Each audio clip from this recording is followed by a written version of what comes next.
Welcome to Penrose Learning, where we make understanding easy. You begin by confirming prerequisites and taking the first actionable steps. First, make sure the adapter is physically present and powered, internal or USB dongle, because software changes won't help missing hardware. Once done, open Settings and enable Bluetooth.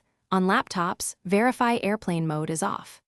Next, check Device Manager or System Report to see the adapter listed. That tells you whether the system recognizes it. This combination of hardware verification and immediate enabling gets you into troubleshooting without wasted setup time. Now you tackle the complex middle steps, drivers and services. You update or reinstall the Bluetooth driver because driver corruption is the most common cause. Use Device Manager or the vendor installer to get the latest version.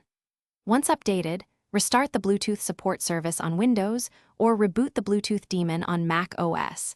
This reloads configurations. Make sure paired devices are in discoverable mode, remove any stale pairings, and if the adapter has a hardware reset button, use it to clear internal states before trying to pair again. Finish by completing pairing and verifying functionality. You use the Add Bluetooth Device Flow, accept the PIN or confirm the prompt, and then test audio or file transfer to confirm two-way communication. Make sure your Bluetooth device is set as the default audio or input device where needed.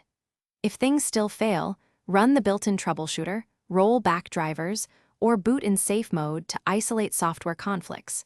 This solves many stubborn cases. One key tip: try a different USB port or a powered USB hub for flaky dongles.